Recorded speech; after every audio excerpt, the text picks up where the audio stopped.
Yo, salut tout le monde, c'est FNF4 Catala. Pareil, j'espère que vous allez bien. Aujourd'hui, on va se retrouver pour ma critique de Dragon Ball Super Heroes que j'ai été voir en avant-première, donc en français. Je vais faire un petit speech, petit aparté sur le film que j'ai vu ici. Et voilà, petit aparté quoi. Et après, on va aller attaquer une partie non spoil où je vais juste un peu parler de mes ressentis et tout par rapport au film. Et après, je vais spoiler. Et donc voilà, je vous préviendrai quand je vais spoiler. Et donc, si vous voulez quitter la vidéo à ce moment-là, pour ne pas te spoiler, vous pouvez quitter. Ou si vous vous en foutez d'être spoilé ou si vous avez vu le film, vous pouvez continuer. Donc, on va commencer d'abord par un petit aparté. Donc, j'ai vu le film ici pour la première fois en VF. J'avais réussi à esquiver la plupart des spoils. J'avais pas été voir les vidéos de français qui avaient été faire leur critique du film qu'ils avaient vu à l'époque au Japon. Ceux qui l'ont vu vraiment au Japon, mais déjà ceux qui parlent pas japonais et qui n'ont rien compris, c'est déjà un peu bizarre. Et ceux qui l'ont juste regardé en qualité vraiment immonde, voilà. J'ai une petite aparté en fait pour dire que je comprends pas trop les gens qui ont fait des vidéos juste pour faire le buzz entre guillemets à l'époque de la sortie japonaise et qui l'ont regardé en qualité immonde. Moi au moins j'ai pu le voir dans une belle qualité. Après je l'ai vu en VF. Donc voilà, beaucoup de personnes vont sûrement dire ouais, t'aurais dû le regarder en VO, c'était fait, voilà, les vraies voix, machin. Mais la VF faisait franchement pas mal le café. On a d'ailleurs un big up à Donald Renew, donc Donald Renew maintenant qui est venu dans le monde de Dragon Ball, donc il double Gamma 2 dedans, et voilà, bien sûr on connaît encore son talent de doubleur, voilà, c'est toujours un excellent doubleur, l'un des meilleurs doubleurs français. Donc on va commencer par la partie non-spoil, et puis on ira sur la partie spoil. Donc on se retrouve dans un monde futur, voilà, je vous spoil pas trop par rapport à là, mais ça se passe entre guillemets plusieurs années, en tout cas après les événements normalement de l'arc Granola. Voilà, beaucoup de personnages ont changé, voilà, je vous dis pas plus pour pas spoiler. Mais donc ça se passe plusieurs années après. Et là on se retrouve dans un contexte où le descendant de Red, donc le chef de l'armée du ruban rouge, est toujours vivant. Donc ça on le sait déjà depuis les bandes annonces, donc c'est pas vraiment un spoil. Et donc on va partir là-dessus sur un plan, on va dire, de réhabilitation de l'armée du ruban rouge et de retour de cyborgs. Donc les cyborgs Gamma 1 et Gamma 2. Et puis plus, mais ça je vous en parlerai en partie spoil.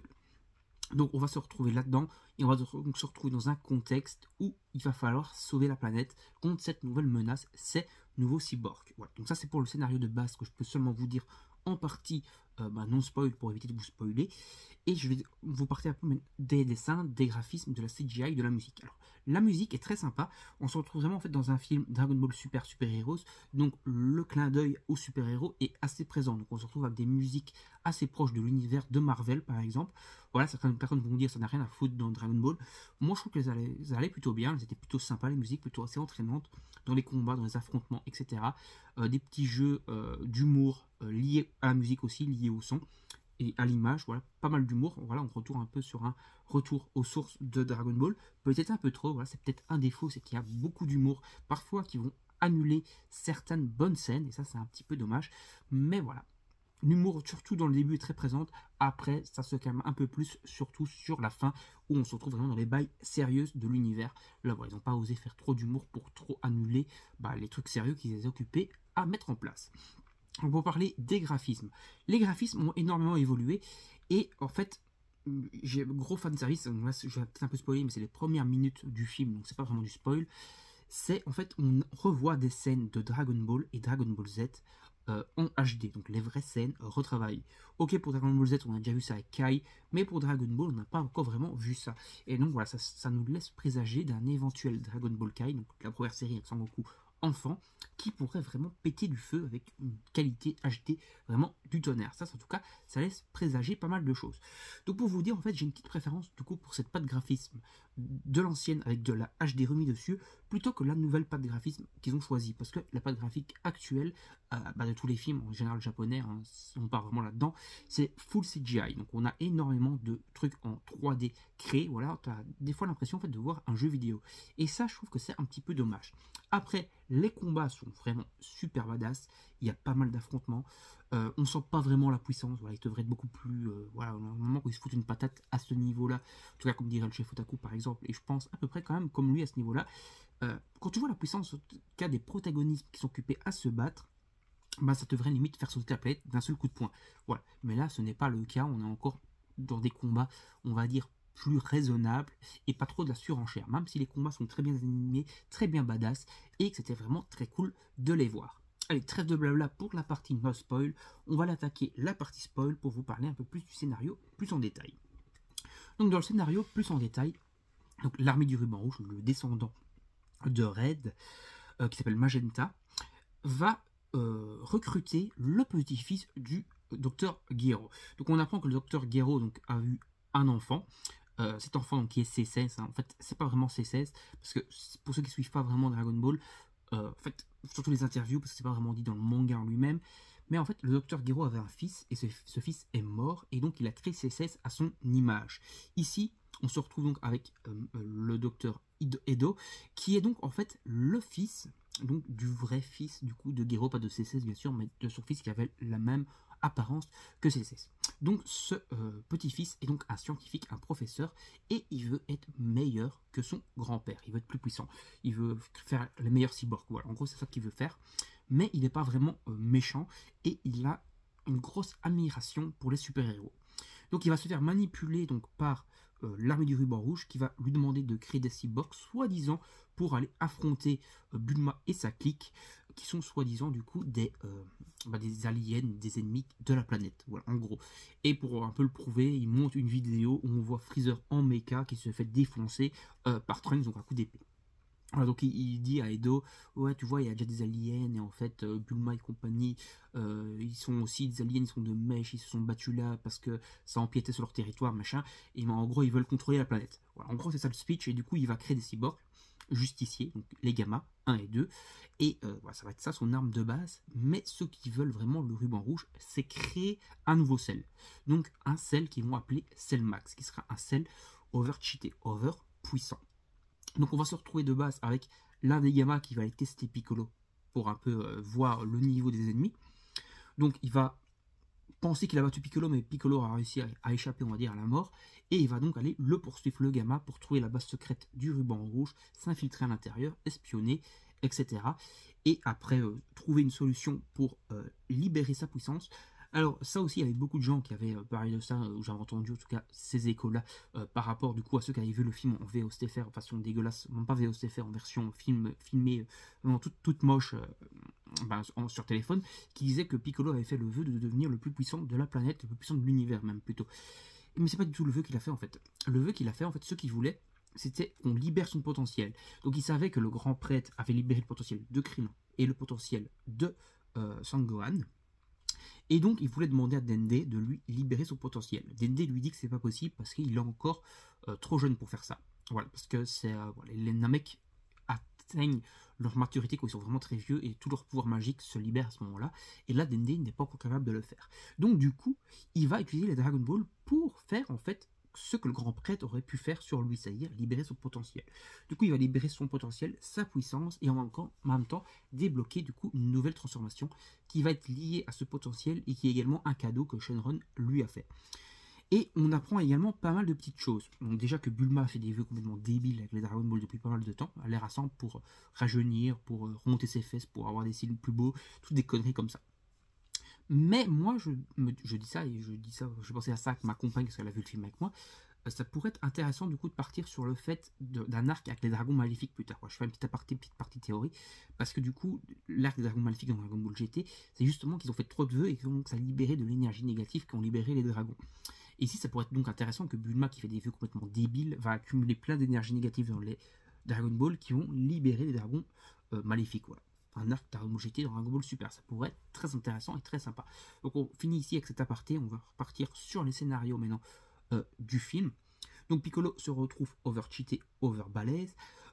L'armée du ruban rouge veut kidnapper la fille de Son Gohan, Pan, pour forcer Gohan à venir attaquer le QG du ruban rouge, parce qu'en fait ils veulent tester leur gamma, ils veulent tester la puissance des gammas, et pour eux celui qui a le plus de potentiel sur Terre c'est Gohan, donc ils veulent trouver un moyen de le faire venir et que les gammas lui explosent la gueule, et après quand ils auront vaincu donc les plus forts, donc Gohan et compagnie en tout cas qui se trouvent sur Terre, même si leur but premier c'est d'éradiquer Goku et Vegeta parce qu'ils sont dangereux pour eux, donc voilà, en faisant ça ils auraient l'avantage, ils pourront libérer Cell Max qui sera totalement fini, et du coup le contrôler pour dominer le monde et dominer l'univers. Donc ça en tout cas c'est leur speech de base. Donc Piccolo, qui était donc infiltré du coup dans l'armée du ruban rouge, déguisé en soldat du ruban rouge, ce qui est plutôt sympa, voilà, ça c'était plutôt cool. en fait, il a entendu le plan et donc il décide d'aller kidnapper Pan avec un des soldats. Il se porte volontaire pour aller la kidnapper parce qu'il sait que parce que Gohan en fait est complètement devenu une lopette pour lui. Donc il s'entraîne plus, il fait plus que des conventions, des études, des trucs que pour lui il ne comprend pas parce que tout son potentiel de combat est gâché. Et donc du coup il se dit au pire je kidnappe Pan avec les autres. De toute façon je peux la sauver, hein. Moi je suis juste à côté d'elle, il n'y a pas de souci. Et comme ça on fait venir Gohan donc au QG du ruban rouge, mais en colère, et donc il va libérer toute sa puissance. Donc il fait ce plan, etc. Ça se passe plutôt correctement, hein. Gohan est en colère, il débarque, il commence à se friter avec les Gamma, avec Gamma 2 plutôt. Voilà, Gamma d'abord à l'avantage, puis Gohan libère un peu son potentiel, il est un peu plus fort, mais Gamma est toujours un peu plus au-dessus. Du coup, Piccolo, un nouveau plan, il dit à Pan de faire semblant d'avoir eu mal, d'avoir été blessé par les soldats. Du coup, Gohan se met encore plus en colère, il libère nouveau le Gohan ultime qu'il avait nouveau oublié, on va dire, parce qu'il s'est de nouveau plus entraîné. Voilà, donc quand on voit comment il a dû se entraîner, il a un nouveau chier pour le réutiliser pour avoir du pouvoir, et maintenant ce couillon à nouveau plus rien foutu. Donc voilà, c'est un peu con, mais au moins il relibère son potentiel, il a l'avantage sur Gamma 2, sur Gamma 1 plutôt, et Piccolo, lui, va se battre avec Gamma numéro 2. Gamma numéro 2, du coup, qui a la voix de Donald Ringu, et qui est très sympa. Donc combat dans les deux côtés. Donc Gohan en ultime a l'avantage sur Gamma 1. Piccolo débloque sa nouvelle transformation, donc le Piccolo orange, qui est donc un cadeau de Shenron dû à la libération de son potentiel. Et donc il va battre Gamma 2. Donc les deux Gammas sont vaincus. Et les autres, ils commencent à être un peu en stress, là, le chef du ruban rouge et son bras droit. Et du coup, dans la panique, il s'enfuit et il va libérer Cellmax. Cellmax que le docteur Edo avait dit qu'il fallait pas libérer parce qu'il n'était pas encore terminé. Et donc, comme il n'était pas fini, il allait pas avoir vraiment de conscience, on ne pourrait pas le contrôler, il aurait juste une envie de destruction. Du coup, il se libère, le Cell, et il a une envie de destruction. Donc voilà, il commence à se battre d'abord contre Gohan Piccolo. À ce moment-là, on sait que donc il y a eu Krillin et Trunks et Goten qui ont débarqué. Trunks et Goten qui ont enfin un âge adolescent. Voilà, ils ont 15-16 ans, ils ont grandi. Voilà, on les reconnaît plus de la fin de Dragon Ball Z. Voilà, que leur tête, à la fin de Dragon Ball Z, la coupe à la Goten, le Trunks. Voilà, ils n'ont pas énormément changé en fait de Dragon Ball Z à la partie qui sont maintenant. Et donc, tout le monde va aller se battre contre Cellmax parce qu'il est overcheaté et tout le monde a peur. Les Gammas, du coup, qui ont compris qu'en fait ils étaient manipulés par le ruban rouge et que leur esprit chevaleresque de justice vont aller se battre aussi contre Cellmax. Donc grosse baston contre Cellmax, mais Cellmax, ils n'arrivent pas à le battre. Les Gammas leur apprennent qu'il y a un point faible, c'est donc le cerveau, logique on va dire par rapport à Cell, donc le noyau de contrôle de Cell. Et donc ils vont essayer de l'attaquer à cet endroit-là, mais ils n'ont pas assez de puissance, ils manquent de puissance. Du coup, ils sont occupés à se prendre une branlée monstrueuse. Du coup, Gamma 2 va sacrifier sa vie pour lancer une attaque très puissante. Cell va réussir à protéger son cerveau, mais il va perdre un bras, donc il aura un bras en moins, donc c'est ce qui va l'handicaper pour la suite du combat. Les autres vont donc réattaquer Cell, du coup, et réessayer de viser à sa tête. Piccolo va dire que le plan, donc, c'est que Gohan concentre toute son énergie, parce que c'est le plus puissant normalement, celui qui a le plus de potentiel. S'il arrive à lancer une attaque puissante dans le cerveau, il le tuera. Et donc, c'est ça leur plan. Mais ça marche pas exactement comme prévu parce que Cell est très fort. Et donc, tout le monde est battu. Piccolo est sur le point de Cell comme ça, symbole d'une grosse pause, donc à la Nappa vs Goku. Hein. Voilà, gros clin d'œil, gros fan service. D'ailleurs, il y a plein de fan service, je vous en parlerai peut-être un petit peu après. Donc, Gohan, en tout cas, est en colère parce que tout le monde est KO, que Piccolo est potentiellement pas crevé.